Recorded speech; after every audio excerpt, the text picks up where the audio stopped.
Cô nàng tóc ngắn này tên là Kim Bok-du, sinh viên khoa cử tạ của trường thể trào nổi tiếng Hàn Quốc. Những sinh viên trong trường này được huấn luyện rất nghiêm ngặt để sau này tham gia vào đội tuyển quốc gia. Với thân hình cao to trắng trẻo kết hợp cùng sự kham khổ tập luyện ngày đêm, cô dễ dàng chinh phục những hạng mục mà rất nhiều vận động viên cử tạ nghiệp dư ao ước. Tuy gương mặt có chút trẻ trâu, nhưng cô lại sở hữu hệ điều hành của một thanh niên cứng, thường xuyên hành hiệp trượng nghĩa bảo vệ những con người thấp cổ bé họng trong đội. Còn anh chàng đẹp trai này tên là Jung Hyung là một sinh viên khoa bơi lội. Tuy sở hữu thân hình cao ráo cùng body múi nào ra múi nấy nhưng anh lại có thành tích khá tệ. Mọi người cho rằng anh bị triệu chứng ám ảnh thời gian, vì rất nhiều lần nhảy xuống nước khi chưa có tín hiệu xuất phát. Điều này khiến Jun Hyung rất đau khổ. Anh luôn cố tìm cách khắc phục nhưng vẫn không có hiệu quả. Vào một ngày đẹp trời, sau khi tập luyện xong, những cô nàng cử tạ bị huấn luyện viên sai bê chồng ghế đến nhà đa năng cho các mọi người tập trung. Gương mặt Bok-du tỏ rõ vẻ không vui vì lần nào cũng là mấy người đội cô phải bê ghế cho người khác ngồi. Nhưng dù ấm ức là vậy nhưng cô cũng chỉ biết nhẫn nhịn cam chịu số phận của mình. Đi đến nhà đa năng, đám người đội thể dục dụng cụ còn lấy cớ tập luyện ngán đường không cho Bok-du qua. Đã thế ả đầu đàn còn cố tình ném bóng vào đầu Bok-du. Cô tức giận nhặt quả bóng lên ném quả bóng ra xa để cho ả đó phải đi nhặt lại. Quá cay cú. Cô ta cố ý ngáng chân nữ chính khiến cô và hai chồng ghế cao ngất ngửa ngã sõng xoài trên đất. Mấy ả đội thể dục dụng cụ thấy vậy thì cười đắc ý. Đám con trai cũng lớn tiếng cười nhạo bộ dạng thảm hại của cô. Nữ chính lúc này vừa tủi thân vừa xấu hổ. Cô đứng dậy ra ngoài oán trách thượng đế sao lại tạo ra một con người xấu tính đến thế. Thấy con bạn thân sầu đời hại não, cô mũm mĩm cũng không thể đứng nhìn. Cô lấy ra một đống chúc chích heo cao bồi chia cho Bok-du một chiếc, bảo cô ăn vào, còn lấy sức nghĩ mưu hành kế bẩn chơi lại bọn chúng. Nhưng vừa mới bóc được cái vỏ thì Jun Hyung từ đâu cưỡi bạch mã sắt lao thẳng vào Bok-du. Cú va chạm đã khiến cho chiếc chúc chích khỏa thân nằm bất động trên đất. Nữ chính rất khó chịu vì miếng ăn đến miệng rồi còn rơi. Cô phủi quần đứng dậy đang tính đòi bồi thường thiệt hại thì cô mũm mĩm lại giở thói mê trai. Cô bước lên hỏi nam chính, anh có thích Messi không? Đây là câu hỏi huyền thoại mà các cô gái thường dùng khi muốn làm quen với chàng trai mình thích. Nhưng mặt Jun Hyung đúng kiểu Messi là thằng nào. Nam chính vội vã rời đi mà không biết rằng mình đã vô tình làm rơi chiếc khăn tay ở bãi cỏ. Buổi tối hôm ấy, mấy người trong đội thể dục dụng cụ phát hiện mình bị mất đồ. Họ cho rằng đội cử tạ của nữ chính vì ghen ghét nên đã lấy trộm đồ của họ, nên đã gọi hai bạn nữ mới vào của đội cử tạ đến tra hỏi. Đúng lúc này Bok-du đi ngang qua, ba ả kia thấy nữ chính thì lập tức sợ xanh mặt nhưng vẫn cố gân cổ cãi lấy chút danh dự. Sau đôi ba lần lời qua tiếng lại, bọn họ cũng cứng họng trước những lý lẽ sắc bén của nữ chính, chỉ đành nhìn cô và đàn em rời đi. Bok-du về rủ hai cô bạn đến quán gà rán của chủ mình đánh chén một bữa cho quên sầu. Họ cùng nhau tâm sự lại khoảng thời gian mới chân ướt chân ráo vào trường, bị đám người bên thể dục dụng cụ cướp phòng tập, còn bị đám con trai phân biệt đối xử vì không có đường cong quyến rũ như mấy ả kia. Họ vừa nhớ lại vừa phẫn uất đến nỗi đã đánh bay hai đĩa gà lớn lúc nào không hay. Người chú mang đĩa gà thứ ba ra cốc cho mỗi đứa một cái, vì cái tội đã không trả tiền lại còn ăn nhiều. Đang tính trả treo vài câu thì nhận ra sắp đến giờ ký túc xá đóng cửa. Họ nhanh tay thó vài miếng rồi vội vã chạy về để không phải ngủ đường. Lúc này Jun Hyung đang tìm kiếm chiếc khăn tay khắp phòng thì một tiền bối đi lên chỉ trích anh vì tự ý rời đi khi đang tập luyện làm ảnh hưởng đến đồng đội. Sau khi nghe những lời mắng mỏ từ người mà mình cũng chẳng ưa cho lắm, anh chán nản nằm ườn ra ghế sofa. Thấy bộ dạng uể oải của bạn mình, anh mái ngố rủ Jun Hyung ra ngoài nâng cao tinh thần giao lưu kết bạn. Họ dẫn nhau đến vũ trường xả xì chết. Ở đây nam chính được cô bạn của anh mái ngố xin in tư, nhưng anh đẹp trai chứ đâu có dễ dãi. Jun Hyung lấy lý do mẹ giữ điện thoại từ chối, khiến cô nàng câm nín. Dạo gần đây trong trường xuất hiện kẻ biến thái, chuyên đi ăn trộm quần áo và đồ lót của nữ sinh. Bok-du cũng phát hiện ra chiếc áo đấu của mình biến mất. Đây là chiếc áo mang lại may mắn mà cô hay mặc trong những cuộc thi quan trọng. Nghĩ rằng đám người đội thể dục dụng cụ lấy áo của mình, Bok-du hùng hổ đi tới đòi vào phòng bọn họ kiểm tra để tìm lại chiếc áo mặc trong buổi thi đấu sắp tới. Nhưng bọn họ không những ngăn cản mà còn body Samsung mấy người đội Bok-du. Cả hai bên lao vào ẩu đả. Trong lúc xô đẩy, ả cầm đầu đội thể dục dụng cụ bị ngã chật khớp cổ tay. Chuyện này nhanh chóng đến tai huấn luyện viên, ông ta mắng cô vì hành động thiếu suy nghĩ và bắt những người có mặt ngày hôm nay phải đến xin lỗi đội thể dục dụng cụ. Bok-du cũng nghe theo và đến xin lỗi dù trong lòng rất không phục. Nhưng ả đầu đàn lại không biết điều, cô ta bày ra vẻ mặt đắc ý, nói rằng sẽ xem xét thái độ của cô để suy nghĩ đến chuyện tha thứ hay không. Ba cô nàng chỉ biết ôm cái bụng bực tức lên sân thượng uống bia bàn lại cách sống. Sau khi nghiêm túc suy nghĩ xem nếu Song Joong Ki và Kim So Hun cùng tỏ tình sẽ chọn ai để không tổn thương người còn lại nhưng vẫn không thể đưa ra lựa chọn, họ lén lút trở về phòng, nhưng đang đi thì bị cô quản lý ký túc xá phát hiện. Ba cô gái nhanh chóng trốn vào phòng giật đồ. Ở đây họ phát hiện ra tên biến thái đang trộm đồ lót. Bok-du la hét kêu gọi mọi người cùng truy đuổi làm náo loạn cả ký túc. Bên này Jun Hyung đang trèo tường ra ngoài trốn đi chơi. Vừa mới đáp xuống đất an toàn thì Bok-du lao tới dập anh túi bụi, miệng luôn miệng chửi rủa anh là tên biến thái, khiến anh mái ngố đang leo tới nửa đường cũng phải quay xe leo trở lại để bảo toàn tính mạng. Nữ chính áp giải Jun Hyung đến phòng bảo vệ. Mặc dù anh hết lời giải thích rằng mình không phải kẻ biến thái mà cô đang truy tìm, nhưng Bok-du vẫn khăng khăng khẳng định anh chính là tên biến thái, bởi vì cô đã nhặt được chiếc khăn tay con gái mà anh mang theo. Lúc này nam chính mới biết chiếc khăn mà anh tìm kiếm mấy ngày nay đang nằm trong tay cô.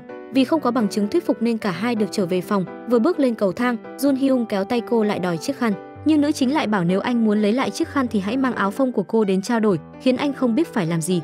Nỗi oan này của mình có nhảy xuống sông Tô Lịch cũng không rửa sạch. Hôm sau nam chính đến hồ may mắn trong trường nhặt những đồng xu của sinh viên vứt xuống, mang về tiêu hộ cho đỡ phí tài nguyên. Vừa quay lưng định rời đi thì thấy vẻ mặt to trình hình của Bok-du đang nhìn mình.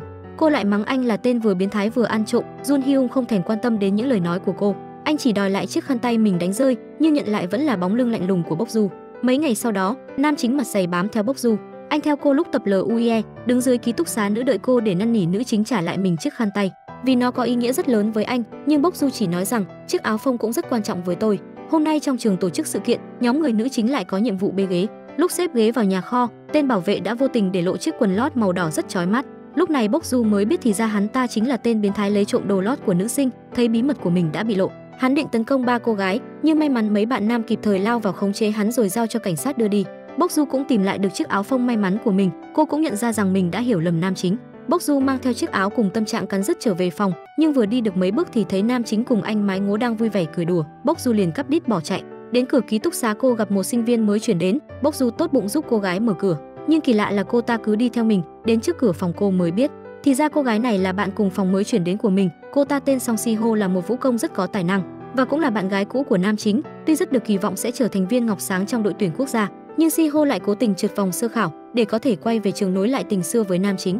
Bok Ju đi vào phòng chào hỏi vài câu xã giao với Si Ho rồi đem chiếc khăn của Jun Hyung ra là phẳng phiu cho bớt cảm giác tội lỗi. Sáng hôm sau, cô đi đến hồ bơi tìm nam chính để trả lại chiếc khăn. Cô xin lỗi anh vì chưa xem xét mà đã vội vàng kết luận anh là người xấu. Nhưng khi biết Bok Ju đã giặt khăn, nam chính rất tức giận. Anh lớn tiếng quát cô sao lại tự ý giặt nó, thấy mình có lòng tốt mà còn bị chửi. Bok Ju đưa tay định lấy lại chiếc khăn thì bất ngờ nam chính hất tay làm cô rơi xuống hồ. Bok Ju vùng vẫy kêu cứu. Dù chẳng ưa gì nữ chính, nhưng thấy cô không biết bơi, Jun Hyung vẫn phải nhảy xuống đưa cô vào bờ. Bok Ju sợ hãi ôm chặt lấy cô anh. Tiếp xúc ở khoảng cách gần như vậy, nam chính mới nhận ra cô chính là cô gái mập đã xả thân đỡ anh ngày nhỏ. Từ giây phút được cô cứu mạng, Jun Hyung đã tự hứa với lòng nhất định sẽ lấy thân báo đáp. Hai người bốn mắt nhìn nhau một hồi lâu, nam chính nở một nụ cười nhẹ. Anh bây giờ không còn cảm thấy ghét cô như trước nữa. Jun Hyung đỡ Bok Ju lên bờ, đưa khăn cho cô lau đầu. Nữ chính ấp úng xin lỗi anh lần nữa. Thấy anh chỉ cười không nói gì, cô quay lưng định rời đi thì Jung Hyun gọi cô quay lại, rồi gọi cô bằng cái tên mà anh hay gọi lúc nhỏ, Mũm Mĩm. Lúc này Bok Ju mới biết anh chính là cậu bé gầy gò lúc nhỏ đã được mình đỡ. Cô hỏi han anh vài câu, rồi ngại ngùng bỏ đi. Bok Ju buồn rầu đem chuyện này kể với hai cô bạn thân, rồi tự hỏi ông trời sao anh ta lớn lên cao ráo đẹp trai như thế mà mình thì vẫn mũm mĩm như ngày nào. Nhưng câu trả lời thì vẫn chưa nhận được mà chỉ nghe thấy văng vẳng bên tai hai, mũm mĩm. Nữ chính xấu hổ hận không có cái nỗ lẻ để chui. Cô cúi đầu đi thật nhanh nhưng lại bị nam chính chặn đường buông vài câu trêu chọc rồi bỏ đi. Đến cả lúc đi ăn, khi tập luyện, Jun Hyung cũng mang cái tên mũm mĩm của cô ra trêu chọc, khiến cô bị các bạn cười cho thối mũi. Vì quá bức xúc, Bok Ju đã lên tiếng cảnh cáo anh không được gọi mình là mũm mĩm nữa. Nếu còn tiếp tục cô sẽ không ngại đánh con trai đâu. Thế nhưng cái tính cà khịa đã ăn sâu vào trong tiềm thức. Sao nói bỏ là bỏ được, Jun Hyung vẫn bày ra bộ mặt tưng tửng gọi cô là mũm mĩm. Thấy hổ không gầm lại tưởng Hello Kitty, Bok Ju gọi anh lại gần, đập vào đầu anh một cú đau điếng. Trước khi đi còn không quên huých vào vai nam chính một cái. Hôm nay là cuối tuần, Bok Ju về quán gà phụ chú và bố ship hàng. Tình cờ lần này khách đặt gà của nhà cô lại là nhóm người nam chính. Thấy cô giao hàng mệt mỏi, Jun Hyung lấy cớ mình cần thử gà xem có ngon không rồi bảo cô ngồi xuống chờ một lúc. Thế nhưng Bok Ju lại nghĩ rằng anh đang cố tình làm khó không muốn thanh toán cho mình. Cô tức giận nói mình sẽ đãi họ bữa này coi như xin lỗi vì trước đó đã đổ oan cho anh, nói rồi quay người rời đi. Nam chính định đuổi theo giải thích nhưng cô đã lên xe đi mất. Jun Hyung lần theo địa chỉ quán đến tìm cô thì thấy nữ chính đang tự bỏ tiền của mình ra để đưa cho bố tiền gà nhóm anh vừa đặt, khiến nam chính cảm thấy rất áy náy. Trưa hôm sau, anh rủ các bạn đến quán nhà Bok Ju ăn gà. Khi nhìn thấy những tấm ảnh và huy chương Bok Ju đạt được, anh vô thức nở nụ cười. Thì ra cô bạn mập của anh ngày nhỏ bây giờ lại xuất sắc như vậy. Lúc thanh toán, nam chính không quên trả lại số tiền mà mình đã nợ hôm trước cho bố Bok Ju. Jun Hyung trở về trường thì chạm mặt ngay cô người yêu cũ. Anh mái ngố thấy không khí gượng gạo nên cũng biết ý rời đi để không gian riêng cho hai người. Si Ho bày tỏ rằng trong suốt quãng thời gian xa cách, mình rất nhớ anh. Nhưng Jun Hyung phũ phàng đáp trả, anh khuyên cô nên quên hết đi, vì giờ đây mình chỉ coi cô như một người bạn. Si Ho dù rất quê nhưng vẫn cố nở nụ cười. Trong lúc đó, Bok Ju đang cùng các bạn trong đội ăn buffet tại cửa hàng. Cô cũng không ngần ngại cho mọi người bí kíp khiến các cửa hàng buffet lỗ chồng vó. Đầu tiên chúng ta phải ăn thịt trước vì thịt là món đắt và ngon nhất. Nếu ăn thật nhiều thịt thì chúng ta không bao giờ lo bị lỗ. Sau khi đã ăn thịt no nê rồi, ta chuyển qua ăn cơm chiên, mà cảm thấy cơm chiên ngấy quá thì mình ăn cơm trộn. Cuối cùng là đả qua bát mì lạnh để giảm bớt độ ngán của tinh bột và đạm. Nếu áp dụng đúng 3 bước này đảm bảo ông chủ quán buffet sẽ không bao giờ muốn gặp lại bạn. Mấy bạn trong đội sau khi nghe xong chỉ biết há hốc mồm thán phục. Vấp một ngày trời mưa như thất tình, Bok Ju vô tình đọc được một tờ thông báo dán bên đường với nội dung tìm chiếc bàn trang điểm màu trắng. Bok Ju lập tức chạy về nhà. Thì ra bố cô tưởng rằng chủ nhân đã vứt nó đi nên đem về nhà, khiến nữ chính lại phải bê nó đi trả về chỗ cũ. Trong lúc đang đứng chờ qua đường, một người đàn ông xuất hiện che ô giúp cô. Anh ta là người có vẻ ngoài đứng đắn, trưởng thành cùng cách nói chuyện lịch sự nhưng không kém phần hài hước. Anh còn tinh tế chắn nước giúp cô, khiến cho trái tim bé nhỏ của Bok Ju đập loạn nhịp. Thì ra cảm giác rung động là thế này, sau khi giúp nữ chính mang bàn trả lại chỗ cũ, anh còn chỉ động nhường ô cho cô, còn mình thì đội mưa về nhà. Bốc Du cầm ô của Cờ Rớt đi về, vừa đi đường vừa độc thoại nội tâm rồi cười khoái chí giống như bị tự kỷ, nhưng tự sướng chưa được bao lâu thì cô nhận được điện thoại báo tin các bạn trong đội đang phải cấp cứu. Nữ chính tức tốc chạy tới bệnh viện. Các bạn cô bị ngộ độc thực phẩm do ăn kim bắp ế của cô huấn luyện viên mua. Cô ấy cảm thấy rất có lỗi và tự trách bản thân mình. Khi đưa các bạn phòng, Bốc Du nói với họ do ngân sách bị cắt giảm một nửa nên cô huấn luyện viên mới phải mua đồ ăn kém chất lượng. Sau khi biết lý do, mọi người trong đội kéo nhau đến xin lỗi thầy cô vì đã đòi hỏi ăn ngon mà không nghĩ tới hậu quả. Đồng thời họ cũng góp tiền và tình nguyện cắt giảm chi tiêu không thiết yếu để tiết kiệm tối đa chi tiêu của cả đội. Sau khi nghe những lời từ học trò của mình, thầy cô rất cảm động. Đến cuối cùng những đứa trẻ ấy cũng đã trưởng thành, biết suy nghĩ và thấu hiểu cho nỗi lòng của người làm thầy làm cô. Ngày hôm sau, nữ chính vô tình nhìn thấy Cờ Rớt đang hớt hải chạy đi làm. Cô bám theo phía sau thì phát hiện anh là một bác sĩ. Sau khi biết điều này, Bốc Du nảy sinh cảm giác tự ti, mặc cảm. Trong khi Cờ Rớt vừa đẹp trai lại tài giỏi, còn mình không những thua lỗ mà còn thừa cân.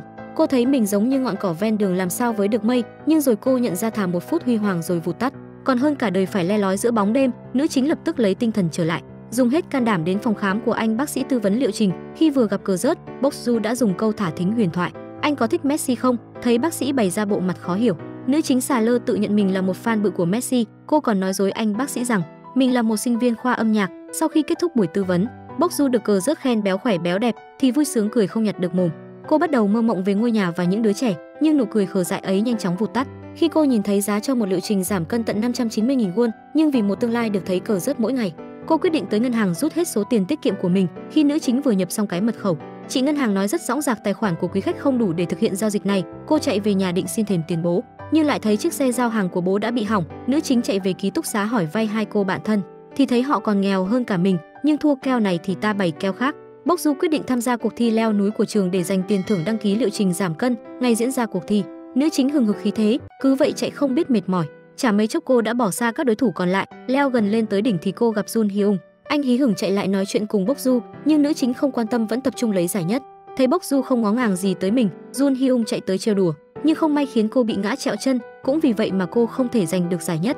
Bốc Du tức giận mắng nam chính, trong lúc không kìm chế được cảm xúc, cô còn đuổi anh biến đi. Jun Hyung nghe thấy những lời này thì rất buồn bã. Anh trở về rủ anh mái ngồi đi uống rượu thì gặp nữ chính và hai cô bạn cũng đang ở đây. Họ say xỉn rồi cãi nhau với mấy tên đàn ông thô lỗ, tên có râu liên tục buông những lời cay đắng, chê bai ngoại hình, làm tổn thương nữ chính. Sau khi đợi đám người Bốc Du ra ngoài, nam chính dạy cho bọn chúng một bài học, nhưng vì bọn anh chỉ có người nên không phải đối thủ của chúng. Nam chính cùng anh mái ngố nhanh trí bỏ chạy. Ra ngoài gặp đám người Bốc Du đang ngồi nghỉ ngơi, cũng kéo tay chạy cho đông vui. Ba cô gái dù chẳng hiểu chuyện gì, nhưng vì tinh thần yêu thể thao nên cũng đi theo. Đến ngã ba họ chia thành hai hướng, Bốc Du và Jun Hyung trốn vào trong cửa hàng tiện lợi nên thành công thoát được bọn chúng. Hai người ra bên ngoài nói chuyện. Sau khi biết được nam chính đánh nhau với mấy tên kia vì mình, Bốc Du rất cảm động. Cô quyết định sẽ tha thứ cho chuyện sáng nay Jun Hyung gây ra với mình. Dạo gần đây Jun Hyung gặp một vấn đề rất khó nói. Anh quyết định đến gặp bác sĩ tâm lý. Nam chính tâm sự với ông. Tuy là một vận động viên bơi lội, thế nhưng gần đây anh lại có cảm giác sợ nước. Điều này làm ảnh hưởng đến quá trình luyện tập và thành tích của nam chính. Anh mong ông có thể cho mình lời khuyên để cải thiện nỗi sợ này. Thế nhưng bác sĩ tâm lý lại cho rằng do anh quá ám ảnh thành tích và tự tạo áp lực cho bản thân nên mới thế. Ông ta khuyên anh hãy thư giãn và nghỉ ngơi thật tốt rồi dần dần sẽ cải thiện hơn. Sáng hôm sau, nam chính nhận được một món quà. Vừa nhìn đôi giày anh đã nhận ra của ai tặng. Anh đem túi quà đến trả lại cho cô người yêu cũ. Jun Hyung cảm ơn tấm lòng của cô, nhưng bây giờ quan hệ của họ đã không còn như trước nên nam chính không thể nhận nó được. Ý của Jun Hyung đã rõ ràng như thế, nhưng hôm sau Siho lại mang đôi giày đưa lại cho anh. Cô nói mình đã tặng nó cho anh rồi, thì vứt đi hay giữ lại là quyền của anh. Điều này khiến nam chính rất khó xử. Phía bên này chú của Bốc Du thấy chiếc xe giao hàng của bố cô đã cũ nên quyết định mua cho ông cái xe khác. Chú biết vì muốn tiết kiệm tiền nên ông vẫn cố đi con xe cũ kỹ này. Bố Bốc Du dùng chiếc xe mới đưa cô trở lại trường. Trước khi về ông còn đưa cho cô một khoản tiền để cô tiêu xài. Ông biết bao lâu nay cô vẫn luôn tiết kiệm, không dám chi tiêu vì thương bố đi làm vất vả. Nhưng ông muốn cô được như những bạn cùng trang lứa khác, được mua sắm, được ăn diện, được đi chơi bời giải trí, chứ không phải chỉ suốt ngày tập luyện rồi đi giao gà cho ông. Nghe được những lời này của bố, nữ chính rất xúc động. Cô từ chối nhận số tiền ấy, thế nhưng bố vẫn kiên quyết bảo cô giữ lại. Bốc Du muốn dùng số tiền này để đăng ký liệu trình giảm cân tại phòng khám của anh bác sĩ. Thế nhưng cứ nghĩ đến bố mình đã vất vả thế nào để có được số tiền này, cô lại không đành lòng. Trong lúc đó bác sĩ cũng đang nghĩ về cô, nhớ đến câu hỏi thú vị của cô hôm trước. Anh vô thức bật cười. Bác sĩ quyết định nhắn tin cho Bốc Du, chúc cô một ngày tốt lành. Sau khi nhận được tin nhắn của bác sĩ, biết Cờ Rớt đã bật đèn xanh cho mình, nữ chính liền quên hết những cực nhọc của bố. Cô lao như con thiêu thân đến phòng khám đăng ký giảm cân. Hôm sau là ngày đầu tiên của liệu trình. Bác sĩ nói sơ qua cho nữ chính về những việc cần làm và không được làm trong suốt quá trình giảm cân. Rồi sau đó cô nằm lên giường để anh giúp mình bôi thuốc. Giây phút tay anh bác sĩ chạm vào cơ thể mình, Bốc Du cảm giác từng neuron thần kinh như ngừng hoạt động, cô cố gắng giữ bình tĩnh đến lúc kết thúc quá trình. Nữ chính vui vẻ chào cờ rớt và hai chị tiếp tân rồi ra về. Trên đường về cô còn ngựa ghé vào quán bên đường lựa vài chiếc kẹp tóc. Sau những lời khen của cô bán hàng, Bốc Du quyết định lấy chiếc kẹp có hình cái nơ màu đỏ nhìn rất chói mắt. Ngày hôm sau, nữ chính vui vẻ kẹp nó đến gặp anh bác sĩ. Cô còn mang theo chiếc ô hôm trước đến trả cho anh. Bác sĩ cũng không tiếc lời khen cho gu chọn kẹp lạ kiểu của nữ chính. Nghe được những lời có cánh dành cho mình, Bốc Du vui như mở cờ trong bụng. Họ cùng nhau ngồi xuống tiếp tục nói về quá trình giảm cân, nhưng đang nói được một nửa, Bốc Du nhận được điện thoại của bố cô báo rằng đang chuẩn bị mang gà đến ký túc xá cho cô và các bạn ăn tầm bổ. Nữ chính lập tức xin phép quay trở lại trường. Vừa ra đến cổng cô gặp Jun Hyung đang đạp xe tập thể dục. Bốc Du nhanh trí chặn anh lại. Cô thành khẩn nhờ vả nam chính chở mình về trường. Trước khi lên xe, Jun Hyung còn không quên buông lời trêu ghẹo chiếc kẹp tóc trên đầu cô. Hai người cùng nhau cưỡi lên con chiến mã của nam chính trở về trường. Bốc Du ngồi sau không ngừng giục giã nam chính hãy đạp nhanh lên vì cô đang rất vội. Còn Jun Hyung thì luôn miệng kêu gào về cân nặng nữ chính. Cảnh này vừa hay đã bị người yêu cũ của Jun Hyung nhìn thấy. Bây giờ cô ta mới hiểu tại sao anh lại nhất quyết cự tuyệt tấm lòng của mình. Siho về thăm dò nữ chính, nhưng cô nói mình và Jun Hyung chỉ là bạn chơi với nhau từ cấp 1. Bốc Du còn cảm thán trước gu bạn trai của một người xinh đẹp và tài giỏi như Siho. Nghe thấy những lời này, Siho cũng không hỏi thêm điều gì nữa. Thế nhưng trưa hôm sau, cô ta lại nhìn thấy nữ chính và Ju Hyung đang nô đùa vui vẻ tại canteen. Siho đi đến kéo Bốc Du lại và nhắc nhở nam chính, đây là bạn cùng phòng tôi. Cậu không biết sao, không chỉ thế lúc ngồi ăn cùng nhau, cô ta còn cố tình nhắc lại quãng thời gian hạnh phúc trước đây của hai người và chủ động gắp đồ ăn cho Ju Hyung. Điều này khiến anh rất khó chịu. Nam chính lập tức đứng dậy ra ngoài, Siho cũng nhanh chân đuổi theo anh. Lần này cô trực tiếp ngỏ lời với nam chính, chúng ta hẹn hò lại đi. Cô ta bày tỏ tuy ngày đó mình đề nghị chia tay anh, nhưng cô ta cũng rất đau lòng. Siho cũng rất áp lực vì bị huấn luyện viên chỉ trích, kết quả tập luyện của cô dạo này không tốt. Cô ta đã đề nghị chia tay với nam chính để dành thời gian tập trung cho cuộc thi của mình. Cô ta đâu biết khoảng thời gian đó anh đã tuyệt vọng như nào khi bị chốt tư cách thi đấu. Jun Hyung đã đau khổ muốn chết đi, nhưng rồi đến cả người mình yêu nhất cũng rời bỏ anh. Khoảnh khắc ấy anh cảm nhận như cả bầu trời sụp xuống nhưng không một ai muốn chống đỡ giúp mình. Nghe được những lời này, Siho chỉ biết nói xin lỗi. Đến bây giờ cô mới nhận ra khi đó mình đã quá ích kỷ, không nghĩ đến nỗi đau của nam chính. Cô ta xin Jun Hyung cho mình thêm một cơ hội và hứa sau này nhất định sẽ đối xử tốt với anh, sẽ không bỏ lỡ anh thêm lần nào nữa. Nhưng nam chính chỉ lạnh lùng đáp, cô đã quá coi thường tôi rồi, sau đó quay người bỏ đi. Hôm nay Bốc Du lại có buổi hẹn cùng anh bác sĩ. Trên đường đến phòng khám, cô không quên cài chiếc nơ màu đỏ được cờ rất khen dễ thương hôm trước. Sau khi kiểm tra thấy kết quả giảm cân của nữ chính đang có chiều hướng tích cực, anh bác sĩ quyết định sẽ mời Bốc Du đi ăn sau khi kết thúc buổi liệu trình. Nữ chính hớn hở vào trong thay đồ cho buổi giảm cân hôm nay. Khi đang vui vẻ ngắm nhìn khuôn mặt khả ái của mình trong gương, cô nghe thấy hai từ mũm mĩm vang lên rõ mồn một bên tai mình. Bốc Du quay đầu lại thì thấy nam chính từ đâu lù lù xuất hiện ở nơi này. Cô trợn tròn mắt kinh ngạc. Đúng lúc này bác sĩ quay lại phòng, anh vui vẻ hỏi Jun Hyung sao em đến mà không báo anh một câu. Lúc này Bốc Du mới biết được cờ rớt của mình chính là anh trai của thằng bạn. Anh bác sĩ hỏi Bốc Du hai người có quen nhau sao. Thấy nam chính đang định tiết lộ thân phận của mình, cô nhanh miệng nói với cờ rớt cậu ấy là bạn từ hồi cấp 1. Anh bác sĩ cũng giới thiệu với nam chính, Bốc Du là cô sinh viên biết chơi đàn cello mà anh đã kể với cậu hôm trước. Nam chính khó hiểu quay qua nhìn Bốc Du, nữ chính đấm vào lưng anh khẩn cầu Jun Hyung hãy giúp mình giữ bí mật. Nam chính cũng lập tức hiểu ý của cô, anh cùng Bốc Du diễn một vở hài trước mặt anh bác sĩ. Trên đường về nam chính còn không quên cà khịa Bốc Du, cello à, cũng đúng, hai bắp cơ của cậu thích hợp kéo cello chứ không phải là violon hay sáo dài phải không? Nữ chính dù tức nổ đom đóm mắt nhưng cũng không giảm nổi giận với anh, vì anh ta đang nắm điểm yếu của mình. Anh còn hỏi cô đã thích anh trai mình phải không, dù đã mê bác sĩ như điếu đổ. Nhưng Bốc Du vẫn cứng đầu phủ nhận để vớt vát lại chút danh dự cuối cùng cho bản thân. Cuối cùng Jun Hyung còn nhắc nhở cô không được để người khác biết cô tham gia khóa giảm cân và hứa sẽ giúp nữ chính giữ bí mật nếu như cô biểu hiện tốt. Ngày hôm sau họ lại chạm mặt nhau dưới canteen. Lần này nam chính còn chủ động ngồi cạnh cô. Jun Hyung lấy cớ tay dạo này hơi yếu để DNGHI Bốc Du cắt thịt giúp mình. Nữ chính cũng chỉ đành ngậm đắng nuốt cay, tưởng tượng miếng thịt là cái bản mặt khó ưa của nam chính, rồi chém vài cái thật mạnh. Không chỉ dừng ở đó, Jun Hyung còn hạch sách sai bảo nữ chính lấy giúp mình cốc nước nửa nóng nửa lạnh, mà phần nóng và lạnh không được hòa lẫn vào nhau. Nữ chính cũng không tự nguyện đứng dậy. Hôm sau Jun Hyung xin nghỉ tập về sớm, vừa ra đến cửa thì bắt gặp Bốc Du đang hớt hải đến phòng khám gặp cờ rớt. Anh đi theo đến tận nơi và giả vờ như vô tình chạm mặt. Anh bác sĩ cũng ngỏ lời mời cả hai đi ăn cùng. Trong bữa ăn Jun Hyung không ngừng trêu chọc nữ chính, còn cô thì lúc nào cũng nơm nớp lo sợ nam chính sẽ lỡ miệng nói ra bí mật của mình. Lúc ra về cô còn kéo tay nam chính không cho anh đi cùng bác sĩ về. Không thể cứ sống trong lo sợ mãi như vậy nữa. Nữ chính quyết tâm nói chuyện rõ ràng với Jun Hyung một lần. Cô đề nghị hai người làm một cuộc trao đổi, anh muốn gì cứ nói, cô sẽ đáp ứng nếu có thể.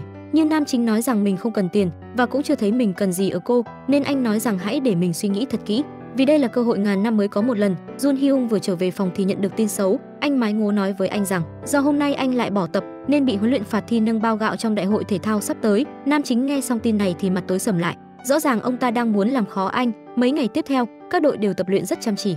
để có thể mang vinh quang về cho team của mình trong đại hội lần này. Cuối cùng thì ngày diễn ra đại hội thể thao cũng tới, không khí trong sân lúc này vô cùng náo nhiệt. Thế nhưng nam chính lại trốn ra quán net ngồi vì không muốn phải nâng bao gạo. Anh Mái Ngố lo lắng Jun Hyung sẽ bị phạt nặng hơn, nên đành người yêu cũ của anh tới khuyên nam chính trở về. Đúng như dự đoán, khi phát hiện Jun Hyung vắng mặt, người phụ trách đã ra lệnh cho anh Mái Ngố phải gọi nam chính về ngay bây giờ. Anh Mái Ngố lập tức gọi điện cho nam chính, thế nhưng Jun Hyung lại không nghe máy, khiến cậu ta rất sốt ruột. Đúng lúc này Bok Du đi qua, cô tình cờ nghe được cuộc nói chuyện giữa người phụ trách và anh Mái Ngố. Anh ta tức giận bắt anh Mái Ngố phải đưa bằng được Jun Hyung về trong phòng 5 phút nữa, nếu không cả hai sẽ bị chịu phạt. Sau khi nghe anh Mái Ngố trình bày toàn bộ sự tình, trong đầu Bok Du liền nảy ra một âm mưu nào đó. Cô dùng điện thoại anh Mái Ngố gọi cho Jun Hyung. May mắn lần này anh đã chịu nghe máy. Nữ chính nói với anh rằng mình sẽ giúp anh lần này, đổi lại anh phải giữ kín bí mật của cô đến lúc xuống mổ. Jun Hyung chưa kịp hiểu có chuyện gì xảy ra thì Bok Du đã tắt máy. Anh vội vã chạy về trường. Không khí ở hội trường thi nâng bao gạo lúc này rất náo nhiệt. Thầy cô đội cử tạ lúc này vô cùng đắc ý vì họ đã nắm chắc phần thắng trong tay. Gì chứ nói về vấn đề thể lực thì các đội khác làm gì có cửa thắng được họ. Các vận động viên của từng đội đã vào vị trí, chỉ thiếu người của đội bơi lội. Anh MC đang định tuyên bố đội bơi bỏ cuộc thì anh Mái Ngố chạy vào xin được đổi người trong Vago phút 90. Khoảnh khắc Bok Du xuất hiện, ai lấy đều há hốc mồm kinh ngạc. Các bạn của nữ chính còn chửi cô là đồ phản bội, nhưng vì một cái profile đẹp trong mắt cờ rớt thì dù có phải trả giá, Bok Du cũng xin chấp nhận trả giá. Cả năm tuyển thủ tự tin bước lên bục thi đấu. Bok Du chỉ dùng hết 50% công lực đã dễ dàng nâng được 2 bao gạo lên qua đầu. Đến vòng cuối cùng, chỉ còn lại 2 tuyển thủ xuất sắc nhất là người của đội cử tạ và Bok Du. Nữ chính cố gắng hết sức để giành thắng lợi cuối cùng cho đội bơi lội. Lúc này Jun Hyung cũng chạy về đến nơi, thấy bộ dạng mệt mỏi của cô, nam chính thấy rất tội lỗi. Sau hơn 15 phút gồng mình chống chọi với sức nặng của 5 bao gạo, cuối cùng Bok Du cũng giành chiến thắng. Thế nhưng chiến thắng này của cô đã phá vỡ chuỗi toàn thắng huy hoàng 5 năm liên tiếp của đội cử tạ. Vì thế Bok Du trở thành tâm điểm chỉ trích của mọi người trong đội. Hai cô bạn của nữ chính biết rằng bạn mình tuyệt đối không phải loại người ăn cây táo rào cây sung, nên đã hỏi lý do tại sao nữ chính làm vậy. Thấy Bok Du vòng vo không muốn nói, cô mập liền hỏi có phải cô đã thích Jun Hyung nên mới bất chấp làm lính đánh thuê để giúp đội bơi lội. Nữ chính rất muốn lên tiếng giải thích, nhưng cô không dám nói chuyện mình đang giảm cân. Bên này Jun Hyung cũng đang trách anh Mái Ngố tại sao lại không ngăn Bok Du lại, để cô ấy trở thành tội đồ của đội cử tạ. Anh Mái Ngố đang định giải thích thì họ nhìn thấy đám người Bok Du từ phòng tập bước ra. Nam chính lập tức đi đến kéo tay Bok Du đi. Anh hỏi cô tại sao lại làm như vậy. Bok Du giải thích rõ àng với nam chính, cô không muốn sau này bị Jun Hyung chỉ thị nữa, cũng mong anh qua chuyện lần này có thể giúp cô giữ bí mật với bác sĩ. Chúng ta sau này không ai nợ ai, cậu thích anh trai tôi tới mức này sao? Nghe thấy câu hỏi này của nam chính, Bok Du cũng không phủ nhận nữa, cô thừa nhận tình cảm của mình dành cho anh bác sĩ. Đúng là tôi thích anh ấy, tôi không thể thích một người đến mức độ này sao? Tôi cũng đâu bắt anh ấy phải thích lại mình. Chỉ cần được nhìn anh ấy từ xa tôi cũng mãn nguyện rồi. Nói xong những lời trong lòng, nữ chính cũng bỏ đi. Sau khi biết được tình cảm của Bok Du đối với anh trai mình, nam chính cũng tác thành cho họ. Anh tặng cô một vé đi xem biểu diễn và nói rằng bác sĩ cũng sẽ tới đó, làm nữ chính vô cùng mong đợi. Ngày hôm sau ăn mặc thật đẹp đến hẹn hò cùng cờ rớt, cô giả bộ như tình cờ anh ở đây. Anh bác sĩ cũng dành lời khen cho outfit và cách make up xinh đẹp của nữ chính. Họ cùng nhau ngồi xuống xem buổi biểu diễn, được ngồi cạnh cờ rút ở nơi này. Bok Du cảm thấy rất tuyệt vời, cô cười tủm tỉm mãi không thôi. Trong lúc đó Jun Hyung đang đến gặp bác sĩ tâm lý, anh quyết định mở lòng, tâm sự với ông tất cả mọi chuyện. Thì ra trước đây nam chính từng rất thích nước, anh thích cảm giác được đắm chìm trong dòng nước mát lành và tưởng tượng nó như lòng mẹ đang giang tay vỗ về mình. Và rồi một biến cố lớn đã xảy ra trong cuộc đời anh. Đến năm 10 tuổi, mẹ Jun Hyung bỏ anh lại cho hai bác nuôi dưỡng. Họ là bố mẹ của anh bây giờ, còn anh bác sĩ là anh họ của nam chính.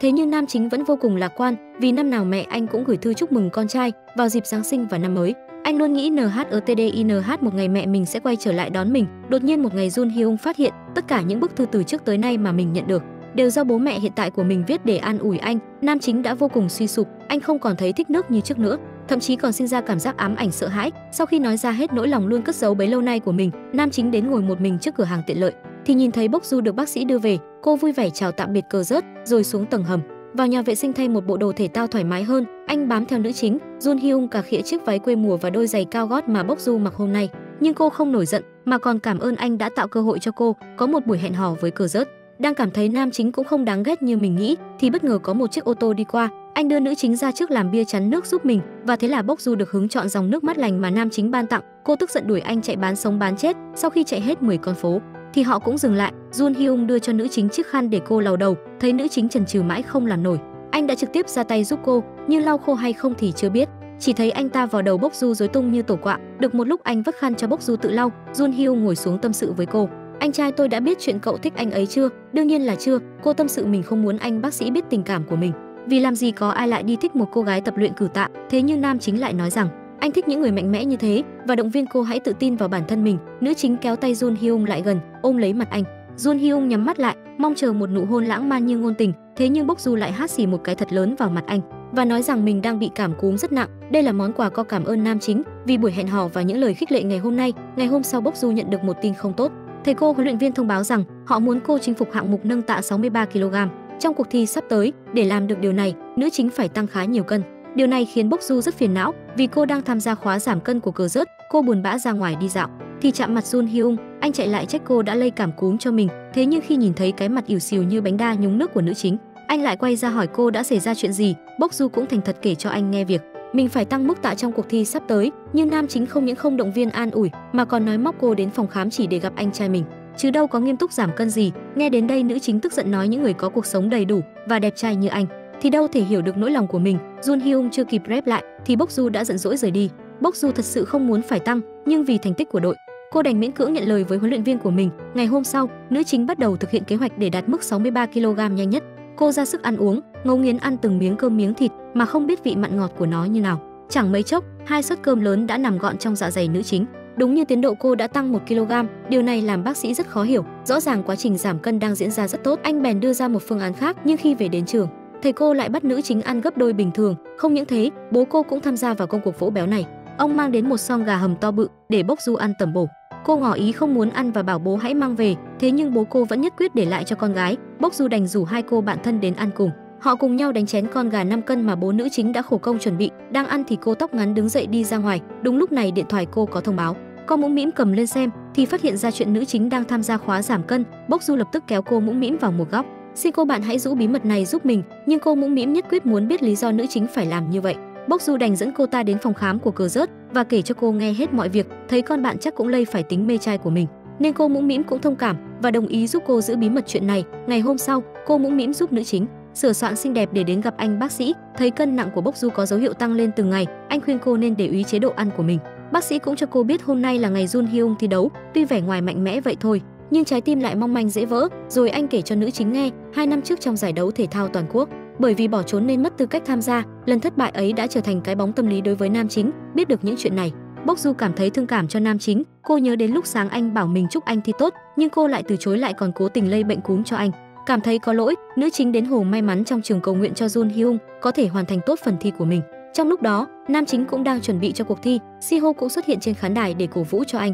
Khi ngồi trong phòng chờ, Jun Hyung tự trấn an bản thân, cố gắng bỏ qua nỗi sợ hãi trong lòng. Thế nhưng khi đứng ở vạch xuất phát, nam chính vẫn cảm thấy chóng mặt đau đầu. Anh xuất phát chậm hơn các đối thủ khác vài giây nên chỉ về đích ở vị trí thứ 4. Jun Hyung buồn bã về nhà nói chuyện cùng bố mẹ. Anh nói với họ rằng do mình bị cảm nên mới bị tuột mất chức vô địch. Mẹ nam chính cũng động viên anh không nên quá coi trọng thành tích, vì lúc nào trong lòng họ anh cũng là một người con trai tuyệt vời.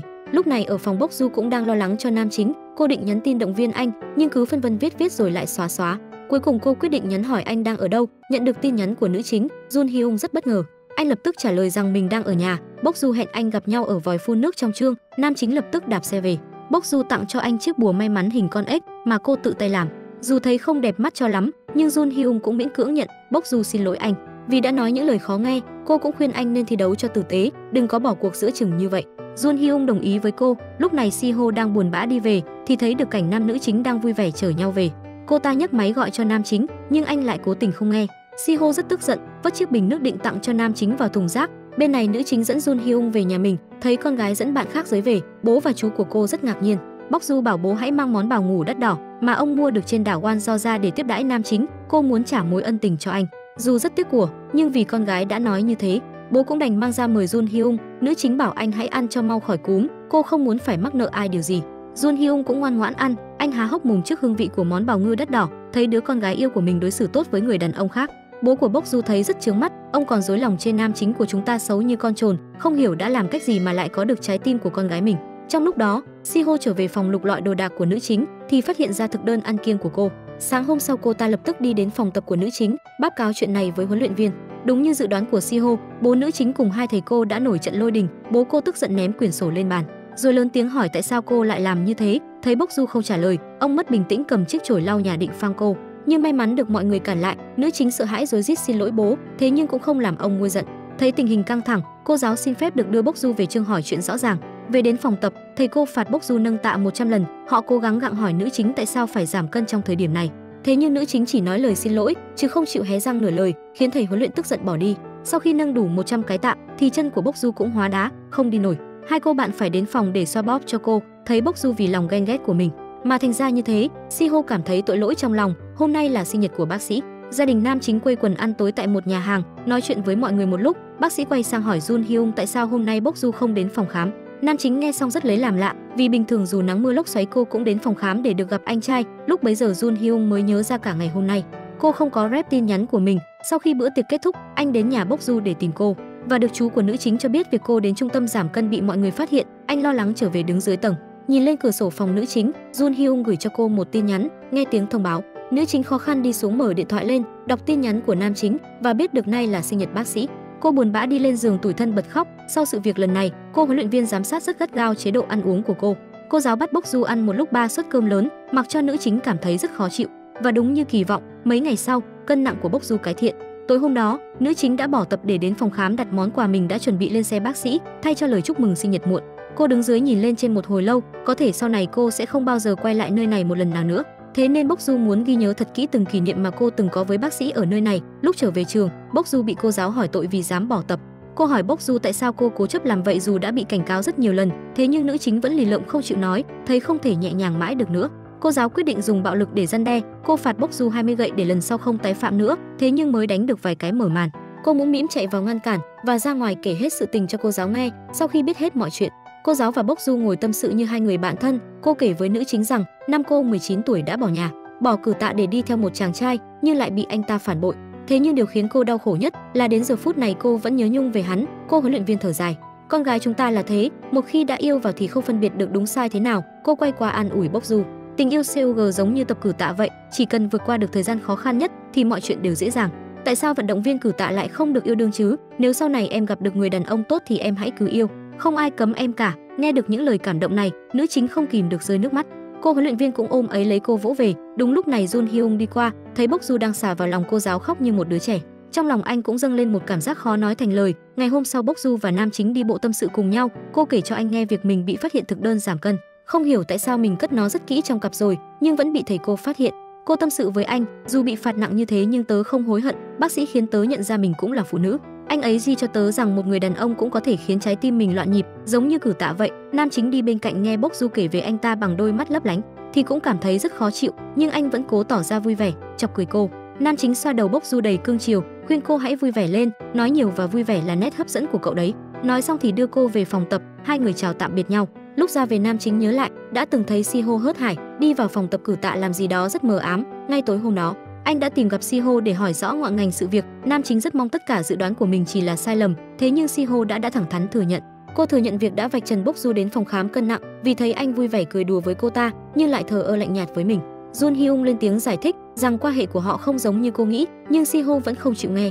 Cô ta còn cảnh cáo anh đừng tạo áp lực cho mình nữa, nếu không bản thân sẽ còn làm những chuyện điên rồ hơn thế. Bên này nữ chính đang đau đầu suy nghĩ xem có nên gọi cho bác sĩ giải thích việc tại sao mình không đến phòng khám nữa không. Cô phân vân một hồi rồi gọi cho Jun Hyung để hỏi ý kiến của anh. Đúng lúc này Siho đi về, cô ta lao đến giật điện thoại của Bốc Du và chất vấn cô tại sao thích người khác rồi mà vẫn cố ý ve vãn Jun Hyung. Cô ta cũng cho Bốc Du biết chính cô ta là người đã đưa thực đơn giảm cân của cô cho thầy cô. Bốc Du trợn tròn mắt không tin vào những gì mình nghe được. Nữ chính hỏi tại sao Siho lại làm như thế. Cô ta cũng không ngần ngại nói rằng mình làm vậy là vì đố kỵ với Bốc Du. Lúc nào cô ta đến tìm nam chính cũng thấy mặt Bốc Du ở đó. Nữ chính giải thích rằng mình không hề có ý định câu dẫn Jun Hyung và cũng khẳng định rằng nam chính cũng không hề có hứng thú với một đứa con gái tầm thường như mình. Quá bực bội, Bốc Du đã ôm gối qua phòng khác ngủ. Trước khi đi cô còn chửi Siho là đồ hai mặt, khiến Siho tức giận kéo tay cô lại, nhưng bị nữ chính hất tay một phát ngã lăn ra sàn. Nam chính bên này sau khi biết mình là nguyên nhân gián tiếp khiến Bốc Du phải chịu những đau khổ vừa qua thì thấy rất có lỗi. Anh gọi Bốc Du lên sân thượng định nói lời xin lỗi, thế nhưng vừa lên tới nơi, nữ chính đã đổ hết lỗi lên đầu anh và xin Jun Hyung hãy để cho mình được yên. Mặc dù vậy nhưng nam chính vẫn nhẹ nhàng nói lời xin lỗi. Đúng lúc này cô quản lý ký túc lên kiểm tra sân thượng. Jun Hyung lập tức ôm nữ chính nằm xuống để không bị phát hiện. Khi cô ấy đi, Bốc Du muốn ngồi dậy nhưng lại bị Jun Hyung giữ lại và thế là họ nằm ôm nhau như một đôi tình nhân, cùng nhau ngắm sao, cùng nhau tâm sự. Ngày hôm sau bố Bốc Du mang thức ăn đến tẩm bổ cho cô. Đúng lúc này bác sĩ gọi tới. Cô lấy cớ đi vệ sinh chạy ra ngoài gọi lại. Bốc Du xin lỗi bác sĩ vì sau này sẽ không thể đến phòng khám được nữa. Cô còn nói dối rằng mình sẽ đi du học ở Đức. Dù có hơi lưu luyến nhưng bác sĩ vẫn chúc cô thành công trên con đường mình đã chọn. Nữ chính buồn bã gọi Jun Hyung ra hồ may mắn tâm sự, thấy cô suy sụp tinh thần. Anh mời Bốc Du tối nay cùng nhau đi xem phim, thế nhưng khi chuẩn bị đi, Jun Hyung lại nhận được tin người yêu cũ phải nhập viện. anh đành phải chạy tới đưa cô về, để Bốc Du cứ thế một mình chờ đợi ở rạp chiếu phim. Vì quá sốt ruột, nam chính để Si-ho tự về một mình để chạy tới tìm Bốc Du. Tới nơi anh thấy cô đang chơi bắn súng rất nhiệt tình, vừa chơi còn vừa mắng chửi anh thậm tệ, khiến Jun Hyung sợ toát mồ hôi. Anh vừa bước đến gần cô vừa cầu nguyện Chúa có thể che chở cho mình được toàn mạng trở về với ba mẹ. Anh lấy hết can đảm vỗ vai nữ chính, miệng không ngừng nói lời xin lỗi, nhưng Bốc Du vẫn tỏ ra giận dỗi. Jun Hyung chạy theo cô ra đường, bảo cô cứ đấm mình nếu như làm thế có thể khiến cô nguôi giận, nhưng dăm ba trò con bò này không làm lung lay được nữ chính. Vô bắt anh phải dẫn mình đi ăn thịt bò nướng để tạ lỗi, nhưng trên đường tới quán thịt bò, nữ chính đã đổi ý ăn hết hàng xiên bẩn để cô bán hàng được về sớm. Ngày hôm sau, nam chính đến phòng khám của anh trai thì được nhân viên cho biết bác sĩ đến trường nữ chính để chúc mừng sinh nhật một người bạn, cô ấy là nhân viên y tế của trường. Trùng hợp lúc này nữ chính cũng đang ở phòng y tế nghỉ ngơi, do dạo này phải tập luyện quá sức. Biết được tình hình, Jun Hyung gọi cho anh bạn thân lập tức đến phòng y tế đưa Bốc Du ra ngoài. Anh mái ngố chạy như bay đến phòng y tế, bảo Bốc Du mau chóng rời khỏi. Nhưng đúng này anh bác sĩ tới, họ vội vã kéo rèm trốn vào một góc. Bốc Du nằm trên giường không ngừng lo sợ sẽ bị phát hiện. May mắn nam chính chạy tới, rủ hai người đi ăn, giúp Bốc Du thoát được lần này, nhưng giấy thì không gói được lửa. Bác sĩ để quên điện thoại ở phòng y tế nên đã quay lại trường lấy, thì tình cờ nhìn thấy Bốc Du đang trở về ký túc xá. Anh xuống xe gọi cô. Bốc Du quay người lại, thấy bác sĩ thì vừa ngạc nhiên vừa lo sợ. Nam chính lúc này cũng chạy đến nơi, nhưng đã không cứu vãn được gì nữa rồi. Jun Hyung đi đến nói giúp cô vài câu, nhưng Bốc Du thẳng thắn thừa nhận tất cả. Tôi là một học sinh trong đội tuyển cử tạ, tôi đã nói dối về chuyên ngành kèn cello và cũng nói chuyện đi du học.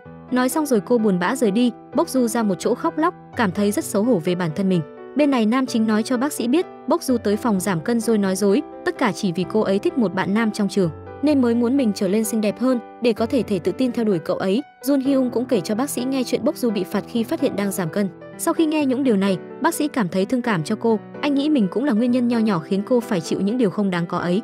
Tối đến Bốc Du lao đầu vào luyện tập, cô vừa kéo lốp xe vừa hét thật lớn để giải tỏa những nỗi buồn chất chứa trong lòng mình. Cô cứ thế điên cuồng kéo lốp xe xình xịch mà không biết mệt mỏi, khiến hai cô bạn nhìn nhau tự hỏi không biết nữ chính lấy cái siêu năng lượng ấy từ đâu ra. Hôm sau nữ chính gọi Jun Hyung ra hỏi chuyện. Nam chính ra tới nơi thấy Bốc Du đang ngồi thơ thẩn một mình tại trạm chờ. Anh lên ngựa đòn hù dọa cô, khiến cô giật mình chửi cho một trận. Họ cùng nhau ngồi xuống nói chuyện. Jun Hyung kể cho cô nghe cuộc trò chuyện giữa anh và bác sĩ ngày hôm qua. Nữ chính nghe xong chỉ muốn biến thành làn khói để biến khỏi trái đất. Thấy Bốc Du buồn bã, anh lên tiếng rủ cô đi chơi để xả xì chết. Họ cùng nhau đến trung tâm giải trí chơi bắn súng. Khi chơi đến trò đấm bốc, nam chính còn tự tin khoe khoang, từ thời lập quốc đến giờ chưa một ai có thể phá vỡ kỷ lục của anh, kể cả vận động viên cử tạ nam. Thấy Jun Hyung cứ gáy to, cô chỉ đấm nhẹ một cái đã vượt qua con số đáng tự hào của nam chính. Họ lại dắt tay nhau qua chơi đua xe.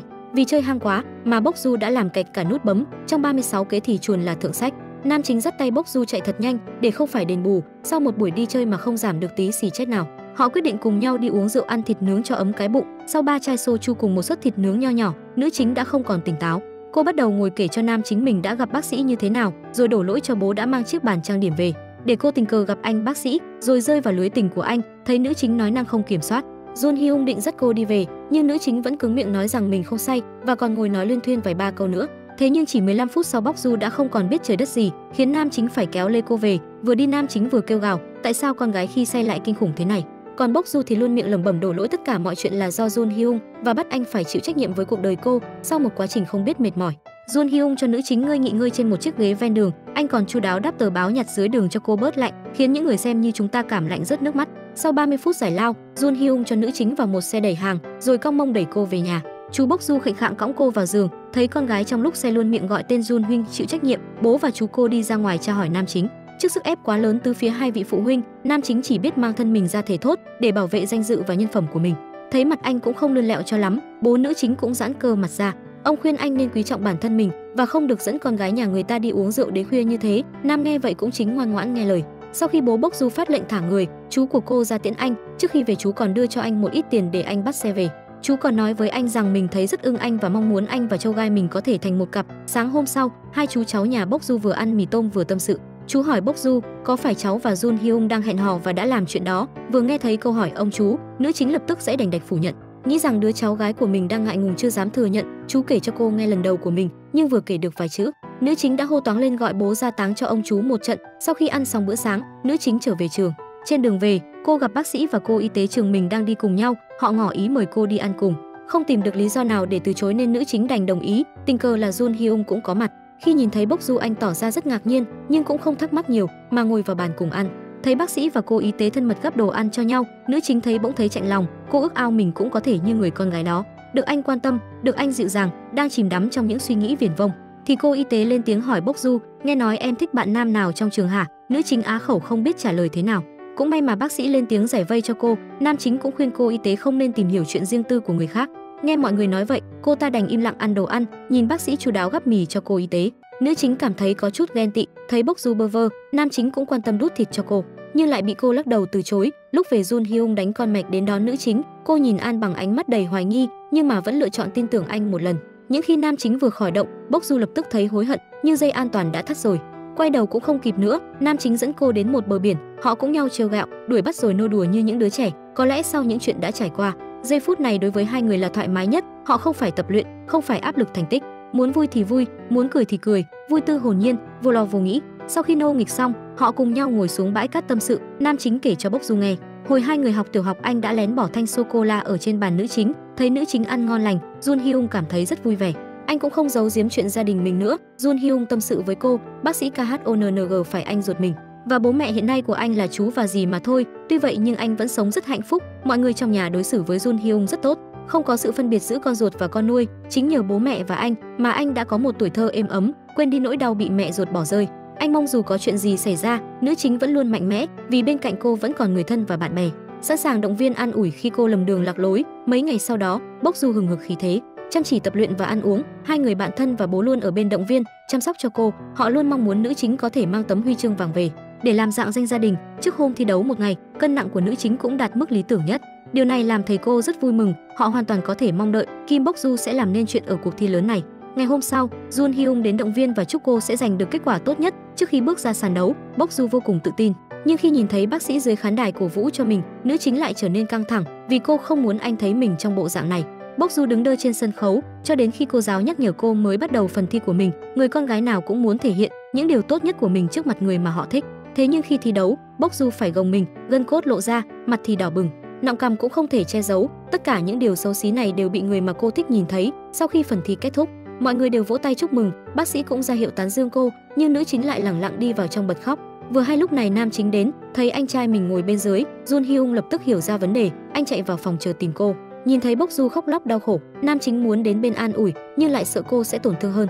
Đúng lúc này bác sĩ đi vào, tìm nữ chính để chúc mừng. Jun Hyung thấy vậy thì kêu anh ta ra ngoài, hỏi tại sao anh lại đến đây làm gì.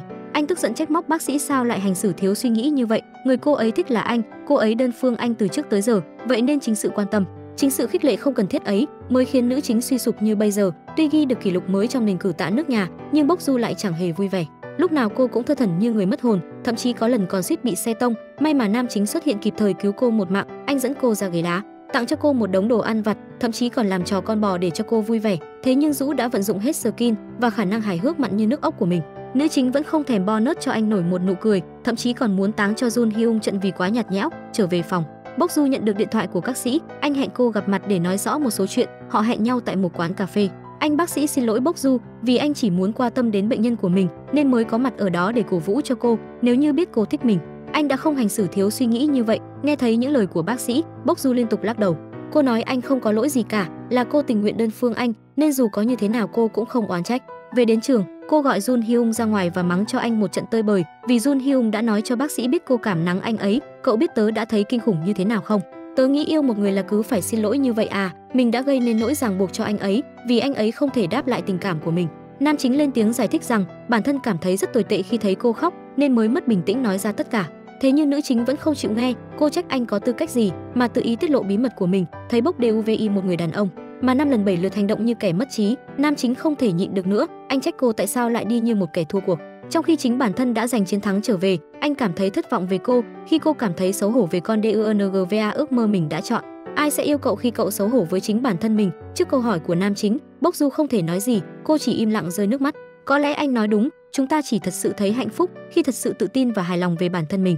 Tối hôm ấy, Jun Hyung quay về nhà gặp anh trai, vừa gặp mặt anh đã chất vấn bác sĩ tại sao lại đi gặp nữ chính, tại sao lại nói xin lỗi, để cô ấy cảm thấy bản thân đã ràng buộc anh phải thích lại mình. Jun Hyung nói với bác sĩ rằng chính sự nhân nhượng của anh ta khiến cho người khác cảm thấy càng có lỗi nhiều hơn, cũng như anh khi nhỏ, dù có gây ra chuyện gì, nhưng anh trai cũng không hề nổi giận. Sự dịu dàng ấy khiến anh cảm thấy mình như người ngoài. Anh mong muốn được anh trai mắng chửi, được anh trai dạy bảo như những đứa trẻ nghịch ngợm khác, nhưng bác sĩ lại không làm điều đó, anh vẫn cứ ôn hòa. không tức giận, khiến nam chính cảm thấy bản thân mình có lỗi nhiều hơn, nhưng lại không biết sửa chữa sai lầm ấy bằng cách nào. Nghe những lời giấu kín trong lòng bao lâu nay của nam chính, bác sĩ chết lặng không biết nói gì. Anh không biết rằng sự bao dung và quan tâm của mình bấy lâu nay lại khiến em trai cảm thấy áp lực đến vậy. Nam chính quay trở về trường thì nhận được tin Bok Du đã biến mất, lại còn tắt cả điện thoại, khiến mọi người vội vã đi tìm khắp nơi. Dù đang chiến tranh lạnh với cô, nhưng khi nghe được tin này, Jun Hyung lập tức lùng sục khắp nơi tìm nữ chính. Anh còn đến cả phòng khám của anh trai để hỏi, nhưng vẫn không thấy bóng dáng Bok Du. Cuối cùng Jun Hyung tìm thấy nữ chính đang thơ thẩn bên một bờ sông. Vừa gặp mặt anh đã trách cô tại sao lại tắt máy. Có biết mọi người lo lắng cho cô thế nào? Vừa nhìn thấy anh, nữ chính đã rưng rưng nước mắt. Cô nói rằng mình cảm thấy rất mệt mỏi, rồi xà vào lòng anh nức npvkr như một đứa trẻ. Nam chính cũng không nói gì, chỉ nhẹ nhàng an ủi vỗ về cô. Sau đó cô trở về nhà nói với bố rằng mình muốn bỏ cử tạ, con rất thích vái mùi trên thanh tạ và cũng rất thích mùi bụi bay trong không khí, nhưng bây giờ con rất ghét nó, con không thấy hạnh phúc chút nào. Thấy con gái vừa nói vừa rơi nước mắt, người bố thấy rất đau lòng, phải chăng thời gian qua ông đã quá hững hờ với cảm xúc của cô, luôn bắt cô làm theo ý mình, mà không cần biết con gái mình thực sự cần gì. Ngày hôm sau bác sĩ gọi nam chính về nhà, họ cùng nhau ăn bữa cơm gia đình, sau đó lại cùng nhau chơi bóng. Lúc này những hiểu lầm, khúc mắc giữa hai người đã được hóa giải. Không còn khoảng cách con nuôi hay con ruột, mà chỉ còn tình cảm của hai người anh em, muốn làm người thân của đối phương đến hết cuộc đời. Buổi tối nam chính trở về phòng, anh nằm nhớ lại những giây phút vui vẻ bên cạnh Bok Du, rồi cầm con ếch may mắn cô đã gấp tặng mình, khóe môi không nhịn được vô thức cong lên. Anh nhận ra chỉ có khi ở bên cạnh nữ chính, bản thân mình mới cười nhiều như vậy, mới nhận ra tình cảm của mình. Thì nữ chính đã gọi điện cho anh, báo rằng cô sẽ đi đâu đó nghỉ ngơi để chuẩn bị tinh thần cho kỳ huấn luyện mùa đông sắp tới. Nam chính lập tức đạp xe đi tìm cô. Họ cùng nhau ngồi tâm sự bên bờ hồ. Jun Hyung dặn dò nữ chính, sau này ngày nào cũng phải gọi điện cho anh. Có chuyện gì buồn hãy cứ tìm anh tâm sự. Dù không hiểu tại sao mình phải làm vậy, nhưng Bok Du cũng không phản đối. Trong thời gian nghỉ ngơi, nữ chính kiếm một việc làm thêm để phụ giúp bố. Xô ứng tuyển vào vị trí B hàng, thấy một cô gái CHA yếu tay mềm, muốn làm công việc này. Ông chủ ban đầu tỏ thái độ không đồng ý, vì nghĩ cô không đủ sức khỏe để làm công việc nặng nhọc này. Nhưng nữ chính đã dạy cho ông ta rằng đừng vội đánh giá người khác qua vẻ bề ngoài. Thấy anh thanh niên đang khó khăn bê 2 thùng hàng lớn, cô lập tức lao đến đỡ hộ, bê thẳng lên xe mà không hề nhăn mặt. Nữ chính lập tức được nhận vào làm. Ở đây cô quen một anh làm cùng, mối quan hệ của hai người khá tốt. Hôm nay anh ta mời Bok Du đi ăn tối, nhưng nữ chính đã có hẹn với Jun Hyung, nên anh ta phóng khoáng mời cả nam chính đi ăn cùng. Thấy Bok Du và anh ta vui vẻ cười đùa, Jun Hyung gặng giọng cảnh cáo anh ta, tôi đi ăn cùng người lạ sẽ bị chứng sợ xã hội mà dùng bạo lực, khiến anh ta sợ xanh mặt, chỉ đành hẹn Bok Du lần sau. Jun Hyung đe nữ chính đến quán ăn, thấy cô luôn miệng gọi người đàn ông mới quen vừa rồi là oppa, anh vô cùng khó chịu. Nam chính lên mặt dạy đơi Bok Du không được quá tin tưởng bất kỳ người đàn ông nào, vì ngoài bố cô và anh ra thì chả có thằng nào đáng tin hết. Lời nói còn chưa kịp tiêu thì lúc về nữ chính lại tiếp tục gọi hắn ta một cách thân thiết, khiến nam chính chỉ biết đấm đá cái cột điện để xả giận. Ngày hôm sau nữ chính vẫn đi làm như bình thường. Vì không yên tâm với tên đồng nghiệp của Bok Du, Jun Hyung đã kiếm cớ phụ cô làm việc để đến giám sát nữ chính. Thế nhưng Bok Du lại luôn miệng đuổi anh về, vì sợ mọi người nhìn thấy sẽ hiểu nhầm. Cô còn nói thêm rằng bạn bè cứ cho rằng Jun Hyung là bạn trai của mình, mặc cho cô có cố gắng giải thích thế nào, bọn họ không hiểu lầm đâu. Nói rồi anh đẩy xe hàng lên phía trước và đi tới hôn Bok Du. Nữ chính trợn tròn mắt đẩy anh ra. Jun Hyung nhân cơ hội này thổ lộ hết những điều cất giấu trong lòng mình.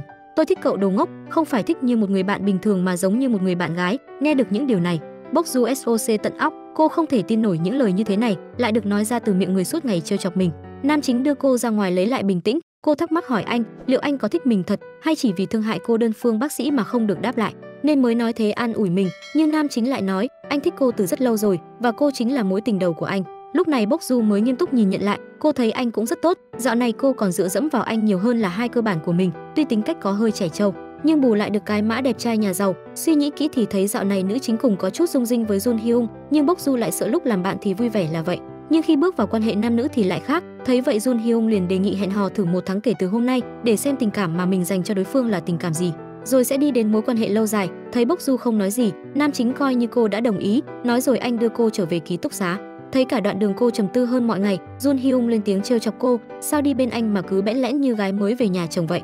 Nghe vậy Bok Du ngại ngùng bỏ đi trước mà không để ý rằng mình đã làm rơi ví tiền. Khi về phòng Jun Hyung đem ví của nữ chính ra xem, đúng là người có tình yêu vào có khác. Đến cái ảnh căn cước nhìn như áo DACOA nữ chính, Jun Hyung cũng ngồi tam tác khen xinh. Lục lọi một lúc, anh tìm được tờ giấy ghi danh sách những điều muốn thực hiện của nữ chính. Nam chính nghiêm túc nghiên cứu từng điều một và lên kế hoạch thực hiện giúp bạn gái mình. Ngày hôm sau họ cùng nhau đến khu vui chơi để thực hiện ước nguyện của nữ chính. Đây là buổi hẹn hò đầu tiên của hai người, cứ ngỡ chuyện tình mình sẽ giống mặt trời, thế nhưng khi đến nơi lại xuất hiện thêm hai cô bạn của nữ chính. Không chỉ thế, ngân hàng mái ngố cũng xuất hiện, phá tan bầu không khí riêng tư của hai người. Lúc vào quán bán hàng chọn đồ đeo lên đầu, anh bạn thân đã nhanh nhẹn đeo chiếc bờm ác quỷ lên đầu nam chính, nhưng lại bị anh đẩy ra. Thế nhưng khi thấy Bok Du chọn chiếc bờm thiên thần, anh lập tức lật mặt, giành bằng được chiếc bờm từ tay thằng bạn thân. Khi đeo xong, Anh còn ra hiệu cho nữ chính là mình đã đeo đồ cặp với cô. Sau đó 5 người cùng nhau chơi tàu hải tặc, mặc cho hai anh Trang sợ tái mặt và la hét ầm ĩ. Nhưng mặt Bốc Du vẫn không biến sắc, thậm chí còn tỏ ra hào hứng và thỏa mãn. Kế đến nữ chính đề nghị chơi vòng quay vô cực, nhưng bị anh Mái Ngố ngay lập tức phản đối. Anh ta đề xuất nhóm qua chơi ngựa gỗ để chill chill sống ảo. Mặc dù rất sợ độ cao, nhưng vì tính sĩ gái đã ăn sâu vào trong hồng cầu, nên nam chính Văn mạnh miệng bảo mọi người nên chiều theo ý Bốc Du. Thấy vậy 5 người chia nhau ra, và nam nữ chính lại có không gian riêng tư. Lúc vào vị trí, nữ chính khuyên anh nếu sợ thì không nên cố, nhưng Jun Hyung vẫn cứng miệng, nói rằng mình rất thích trò này. Khi vòng quấy bắt đầu, nam chính thấy trời DERTNHU đảo lộn, anh luôn miệng kêu tên Bốc Du, gương mặt sợ hãi cắt không còn một giọt máu. Đến khi trò chối kết thúc, anh mới hoàn hồn. Nam chính đi mua bánh và nước cho hai người, anh còn cố tình chỉ gọi một cốc nước kèm 2 chiếc ống hút. Khi nữ chính cúi xuống uống, anh nhanh chóng cúi xuống hút ống của mình. Thế là họ đã có giây phút gần gũi lãng mạn. Nhưng ở cạnh nhau chưa được bao lâu, cô bạn của nữ chính gọi điện đến, bảo cô mau chính tới quảng trường xem pháo hoa. Pháo hoa đã nở đầy trời. Trong hoàn cảnh lãng mạn này, nam chính cơ hội nắm tay nữ chính rồi giấu vào áo của mình, còn buông đôi ba câu trêu chọc, khiến cô ngại ngùng chạy đi tìm hai người bạn. Thế nhưng Jun Hyung vẫn không chịu buông tha cho cô, anh cứ nhìn cô chằm chằm, khiến trái tim cô đập loạn xạ. Hai người họ bốn mắt nhìn nhau thật lâu dưới cảnh pháo hoa đẹp đẽ và lãng mạn. Mấy ngày hôm sau, bố Bốc Du phải nhập viện và bệnh tình có dấu hiệu chuyển biến xấu. Nữ chính lo lắng gọi cho Jun Hyung, anh lúc này đang mua hoa tặng cho cô. Nghe được chuyện này, nam chính lập tức chạy tới bệnh viện, nhìn thấy bố cô nằm trên giường bệnh, nữ chính và chú đau lòng bật khóc. Bác sĩ cho cô biết tình trạng của bố cô vẫn chưa ở tình huống xấu nhất, nhưng cần được ghép thận ngay để không có di chứng sau này. Thế nhưng bộ cô vẫn cố gắng tỏ ra lạc quan để mọi người không phải lo cho mình. Ông bảo cô hãy quay trở lại làm việc và tập luyện, đừng vì ông mà lỡ dở việc tương lai. Nữ chính buồn bã đi ra ngoài thì nhìn thấy túi đồ ăn mà Jun Hyung mua cho cô. Nữ chính trở về nhà, lấy đồ mang đến bệnh viện cho bố thì vô tình phát hiện rất nhiều giấy tờ bảo hiểm đứng tên cô. Thì ra ông đã chuẩn bị sẵn cho sự ra đi của mình và mong muốn sau khi mình đi, nữ chính có thể dùng số tiền ấy và sống tốt hơn. Cô gọi điện hỏi thăm tình hình của bố, ông nói mình đã đỡ hôn nhiễu và nhắc nhở cô hãy quay lại tập luyện. Sáng hôm sau, nữ chính vâng lời bố quay lại trường, thấy cô quay trở lại với trạng thái tích cực hơn nhiều, thầy huấn luyện viên rất vui mừng. Ông mong khi quay trở lại, Bốc Du có thể nghiêm túc tập luyện để đạt nhiều kỷ lục hơn. Tối hôm ấy, nữ chính đã hẹn gặp Jun Hyung để nói cho anh biết mình đã quay trở lại. Nam chính nghe xong rất vui mừng, nước hính cũng thổ lộ cho anh biết bây giờ đây trong tâm trí cô đều là hình bóng của anh. Khi trở lại đây, người đầu tiên tôi nghĩ đến là cậu. Tôi nghĩ rằng phải nhanh chóng cho Jun Hyung biết chuyện mình đã quay lại, tôi không muốn trả lại nữa. Tôi sẽ dùng tiếp cậu, Jun Hyung à. Tôi thích cậu. Họ trao nhau nụ hôn dưới cái tuyết đầu mùa để đánh dấu cho sự bắt đầu của một mối quan hệ mới. Trong khoảnh khắc này, cả hai đều cảm thấy rất mãn nguyện và hài lòng với lựa chọn của mình, vì trên đời này không còn điều gì hạnh phúc hơn người bạn thích cũng đúng lúc thích lại bạn. Tối đó đôi chim chích bông nằm chắt chít với nhau rồi cười dãy đành đạch cả đêm không ngủ được. Tiếp theo đó là những ngày tháng yêu đương vụng trộm. Bốc Du cũng bắt đầu điệu chảy nước, tập tành make up để đi gặp bạn trai. Vừa gặp mặt, Jun Hyung đã lợi dụng hôn trộm cô, còn khen người yêu mình hôm nay xinh gái hơn mọi ngày. Thế nhưng ngay sau đó anh lại phát hiện chiếc kẹp tóc trên đầu cô chính là chiếc kẹp mà cô hay dùng mỗi khi gặp bác sĩ. Ngay lập tức máu ghen dồn lên máu não. Nam chính dẫn Bốc Du đến quán bên đường mua một chiếc kẹp mới. Sau một hồi đắn đo suy nghĩ, họ quyết định mua chiếc kẹp tóc có hình quả Cheji nhìn bớt ố rề hơn. Lúc trở về phòng, nữ chính hốt hoảng khi thấy Siho bị ngất, cô vội vã gọi người đưa cô ta đến bệnh viện. Bên này anh tóc ngố cũng hớt hải chạy đến báo tin cho nam chính. Anh vội vã chạy đến bệnh viện, may mắn là Siho đã qua cơn nguy kịch. Bác sĩ cho anh biết do lạm dụng thuốc an thần cộng với việc rối loạn ăn uống nên mới DA đến tình trạng sức khỏe suy yếu như thế này. Khi về nhà, nam chính mở điện thoại lên xem mới phát hiện Siho đã gọi cho mình rất nhiều cuộc, nhưng lúc đó anh đang mải chọn kẹp tóc cho nữ chính nên không để ý. Điều này khiến Jun Hyung cảm thấy rất có lỗi. Sáng hôm sau, anh chủ động đến đưa Siho ra ngoài hít thở không khí. Nam chính cũng xin lỗi cô vì đã không nghe điện thoại nên mới để xảy ra chuyện thế này. Siho không trách anh. Lúc này cô đã không còn chấp niệm với nam chính, đã học được cách buông bỏ để người mình yêu hạnh phúc. Sau đó, anh đưa Siho trở về phòng bệnh thì nhận được điện thoại của nữ chính. Khi biết anh đang ở cùng Siho, cô lập tức chạy đến bệnh viện để giữ bạn trai. Nhưng khi thấy Jun Hyung chủ động quan tâm người yêu cũ, Bok Du cảm thấy rất ấm ức. Trên đường về cô không nói với nam chính một lời nào, còn nổi giận vô cớ, khiến Jun Hyung rất khó hiểu. Anh chủ động hỏi han cô, nhưng cô nhất quyết không chịu nói. Trong đội cử tạ của nữ chính đang xảy ra vấn đề, đó là nhà trường sa thải cô huấn LUIE viên của họ với lý do không chính đáng, nên Bok Du và các đồng đội đứng trước cổng trường ôm bảng biểu tình. Mặc kệ cái rét cắt da cắt thịt, họ vẫn hùng hồn hô vang khẩu hiệu xin đừng sa thải cô ấy. Thế nhưng vẫn không nhận được phản hồi tích cực từ nhà trường. Dù vậy nhưng nữ chính vẫn gan lì đứng tận đến tối. Thấy người yêu mình chịu lạnh như vậy, nam chính rất xót xa. Anh đi đến kéo cô ra một chỗ, khuyên cô hãy quay về nghĩ cách khác. Nhưng nữ chính vẫn giận dỗi chuyện hôm trước nên bảo nam chính đừng quan tâm đến mình. Nhưng làm sao anh có thể cứ vứt người yêu mình đó không lo. Jun Hyung mua miếng giữ nhiệt đến, tự mình cúi xuống dán vào chân cho nữ chính. Anh còn khoác áo của mình cho cô và bảo cô hãy chú ý giữ gìn sức khỏe. Bạn bè của Bok Du trố mắt nhìn, dưới trời tuyết lạnh lẽo, đã không được miếng gì vào bụng, lại còn phải ăn cơm chó. Những ngày sau đó, đồng đội của Bok Du dần dần bỏ cuộc, thậm chí có người còn ngất vì kiệt sức. chỉ còn ba người vẫn cố bám trụ, quyết đòi lại công bằng cho huấn luyện viên của mình, biết rằng cứ thế này cũng không phải là cách. Họ thay đổi chiến lược mở một, cầm hết chống mõ, loa đài đi để mở một cuộc diễu hành quanh trường. Và rồi sự cố gắng nào cũng được đền đáp, cuối cùng nhà trường đã phải xin thua và tra lại huấn luyện viên về cho đội cử tạ. Tối đến họ kéo nhau đến quán nhà Bốc Du để mở một tiệc ăn mừng chiến thắng. Bên này Nam Chính gọi cho Bốc Du rất nhiều cuộc, nhưng cô vẫn giận dỗi không nghe máy. Đến tận lúc về phòng, cô mới chịu gọi lại cho anh. Nam Chính hỏi vì sao cô không chịu nghe máy, thì Bốc Du hẹn gặp mặt để trả lại cho anh một món đồ. Cô mang chiếc áo khoác trả cho Nam Chính, thấy Bốc Du vẫn giận dỗi mình, Jun Hyung mè nheo bắt cô nói ra lý do cho bằng được. Hết cách, cô đành nói ra sự thật. Cô bảo anh sau này đừng quá ân cần với người yêu cũ, vì khi đó cô cảm thấy rất khó chịu. Jun Hyung bật cười. Thì ra mấy ngày nay cô khó ở như vậy là do đang ghen mà. Nam Chính nói vài ba câu trêu chọc, rồi ôm cô vào lòng, mặc cho Bốc Du cố gắng đẩy ra, anh vẫn nhẹ nhàng ôm cô và hứa sau này sẽ giữ khoảng cách với người yêu cũ. Đồng thời cũng nhắc nhở cô, dù có xảy ra chuyện gì cũng phải nói với anh, chứ đừng có im lặng như thế, khiến anh rất lo lắng. Sáng hôm sau, hai người dậy sớm để cùng nhau đi tập thể dục. Họ vừa đi vừa trêu CHIC cười đùa rất vui vẻ. Còn Mạnh Dạn ôm nhau giữa đường mà không để ý đến một bóng dáng quen thuộc đi giao gà qua. Ông còn dừng lại 5 giây đánh giá và tự hỏi, con cái nhà ai học hành không lo, lại đi yêu đương nhăng nhít. Sau khi tập thể dục xong, Nam Chính đến gặp bác sĩ tâm lý. Anh chia sẻ rằng dạo này mình không còn cảm thấy sợ nước như trước nữa. Vừa nghe đến đây, ông bác sĩ lập tức nhận ra, cậu đang hẹn hò rồi à? Nam Chính cũng HGNH Phúc thừa nhận. Ông nói cho anh biết rằng chỉ có sức mạnh của tình yêu mới có thể hàn gắn vết thương trong tâm hồn Nam Chính, từ đó xóa bỏ những ám ảnh không đáng có. Bên này ba tí muội Bốc Du đang thề mõm với nhau, dù trời long đất nở, dù vạn vật đổi thay, họ cũng sẽ cùng nhau cô độc đến già. Thế nhưng khi đi ăn trưa, hai người Jun Hyung lại cố ý đến ngồi cùng bàn với họ. Nam Chính còn kén nút nắm tay Bốc Du, nhưng đột nhiên cô mập cúi xuống nhặt đũa, nữ chính vội vã hất tay anh ngã lăn ra sàn. Lúc chỉ có hai người, anh hỏi cô tại sao yêu nhau mà cứ phải giấu giếm khổ sở như thế, hay là cô không nghiêm túc với anh, sẽ đá anh sau khi chơi chán. Bốc Du vội vã giải thích rằng cô sợ hai bạn của mình sẽ gọi cô là kẻ phản bội và bảo anh hãy cho mình thời gian, cô nhất định sẽ công khai mối quan hệ của hai người. Vì không dám cãi nóc nhà nên Nam Chính cũng chỉ đành đồng ý. Yêu đương vào khiến nữ chính chăm chỉ làm dáng hơn, cô còn gọi hai cô bạn qua phòng giúp mình đắp mặt nạ, khiến Siho cũng phải bật cười, nhưng không biết do hàng đều hay nữ chính không hợp với máy điều này mà hôm sau ra mặt cô đã biểu tình, mọc cái mụn to đùng trên mũi. Bốc Du phải đeo khẩu trang ngay cả khi tập luyện, trông rất tấu hề. Nam Chính nhìn thấy lại tưởng cô bị cảm lạnh, anh gọi điện hỏi thăm cô, nữ chính chỉ đành nói dối mình bị ốm rất nặng. Để không phải gặp mặt anh, Nam Chính về quán của mẹ lấy thuốc cho cô. Trước khi ra về, bà còn nhắc nhở Nam Chính thơm mình một cái thay cho lời cảm ơn. Jun Hyung trở về ký túc xá, gọi Bốc Du xuống sảnh lấy thuốc, nhưng cô lấy cớ buồn ngủ để tránh gặp mặt anh. Hết cách, Nam Chính đành leo ban công vào tìm bạn gái, nhưng lại chẳng thấy cô ốm đau gì. Anh trách cô vì cái mụn còn con sao phải nói dối, làm anh lo lắng. Anh đứng lên thăm qua phòng người yêu, khi định mở tủ quần áo thì bị Bốc Du lao đến cản lại, vô tình khiến cả hai ngã nhào xuống giường. Nữ chính chu cái mỏ chờ một nụ hôn, nhưng khi Jun Hyung cúi đầu định hôn cô thì nghe thấy giọng cô mập thánh thót bên tai. Nam Chính vội vã chui xuống gầm giường. Họ dự định đóng đô ở phòng nữ chính, làm Jun Hyung và cô rất căng THAG. Nhân lúc hai cô bạn không để ý, Nam Chính lết đến trốn vào tủ quần áo. Vừa đóng được cái cửa tủ thì Siho về phòng, mở cửa ra định cất đồ thì giật mình thấy Nam Chính. Anh ra hiệu cho cô giữ im lặng, cô lập tức hiểu ý, lấy cớ cảm thấy hơi mệt để đuổi khéo hai cô ạn về phòng. Sau đó cả ba người kéo nhau lên sân thượng, làm vài ngụm bia, họ cùng nhau nói chuyện rất vui vẻ. Được một lúc thì Siho xuống tầng, trả lại không gian riêng tư cho đôi bạn trẻ. Ngày hôm sau, Nam Chính bị anh mái ngố bắt đi xem mắt nhóm, thì không may bị cô bạn cùng đội của Bốc Du nhìn thấy và về mách lẻo với nữ chính.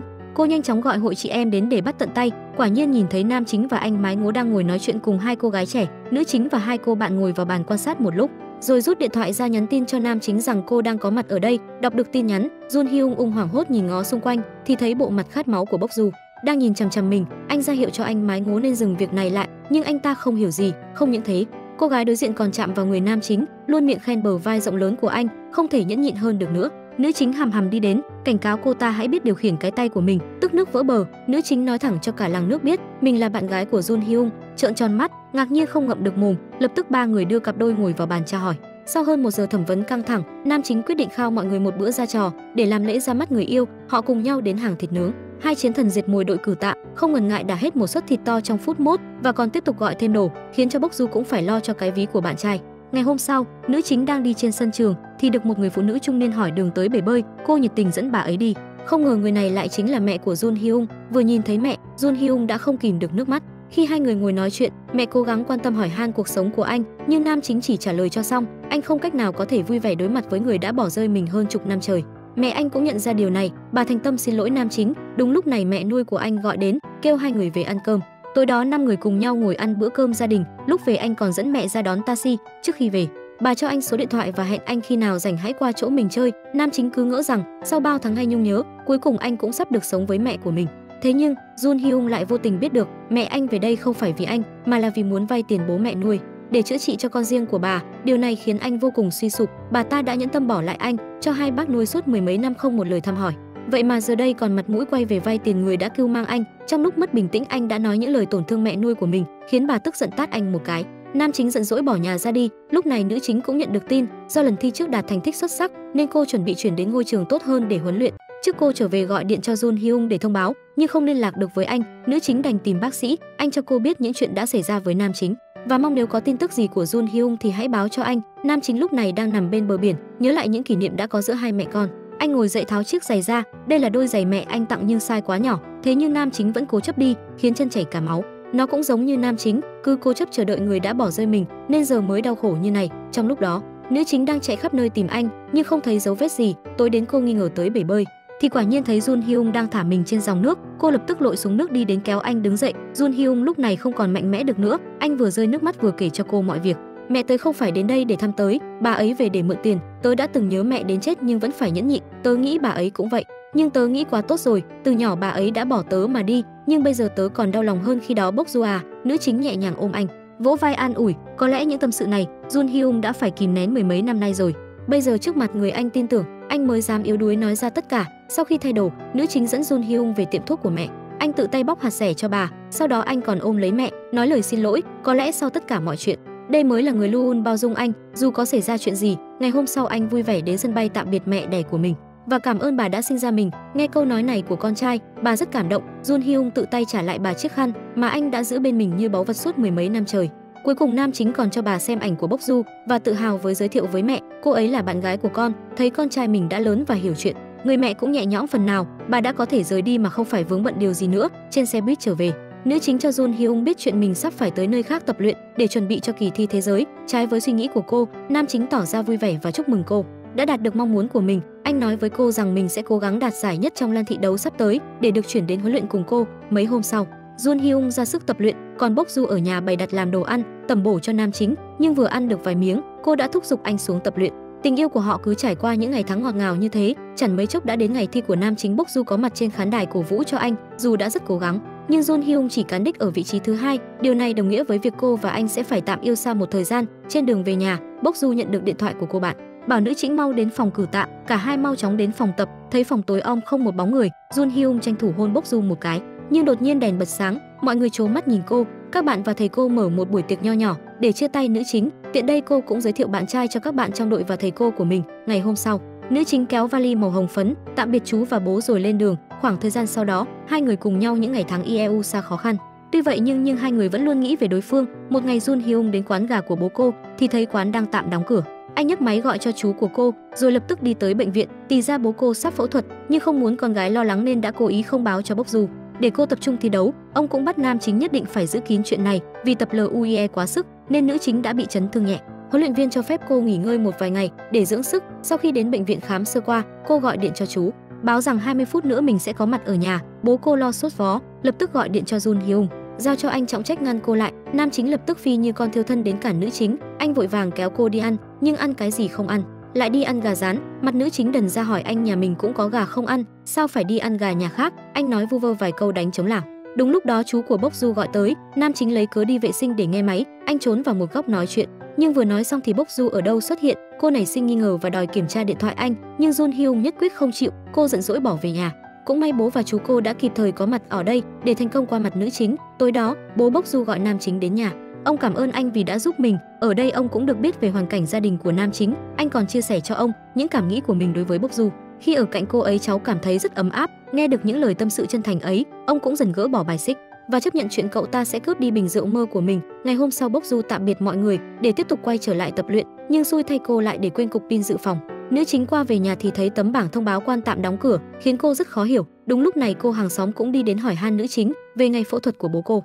Cô lập tức đi đến bệnh viện. Bốc Du tự trách bản thân vì đã không quan tâm tới bố. Cô cũng hứa với ông nhất định sẽ giành được huy chương vàng trong cuộc thi lần này. Đồng thời, chú cô cũng nói với cô rằng trong khoảng thời gian cô không có ở đây, Jun Hyung đã giúp đỡ họ rất nhiều. Biết được điều này, Bốc Du đến tìm nam chính, nói lời xin lỗi vì hôm qua đã cáu bẩn với anh. Sau đó nam chính dẫn cô ra bắt xe. Trước khi đi anh còn ôm một cái thật chặt, rồi quyến luyến tạm biệt nhau sau một thời gian tập luyện khổ cực.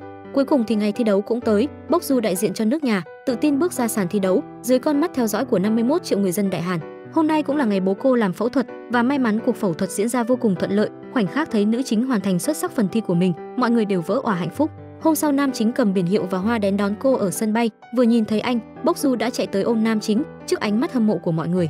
Cô bây giờ không còn ngại ngùng và muốn giấu giếm nữa, mà chỉ muốn cho cả thế giới biết rằng người đàn ông đẹp trai tuyệt vời này là bạn trai của tôi. Thời gian cứ thế trôi đi, chẳng mấy chốc đã đến ngày nữ chính nhận bằng tốt nghiệp, nhìn những học trò tận tay mình dẫn dắt, khoác trên mình chiếc áo cử nhân, thầy huấn luyện viên không khỏi xúc động. Ông chúc mọi người thành công trên con đường mình đã chọn và đừng quên quãng thời gian họ cùng nhau khôn lớn ở nơi đây.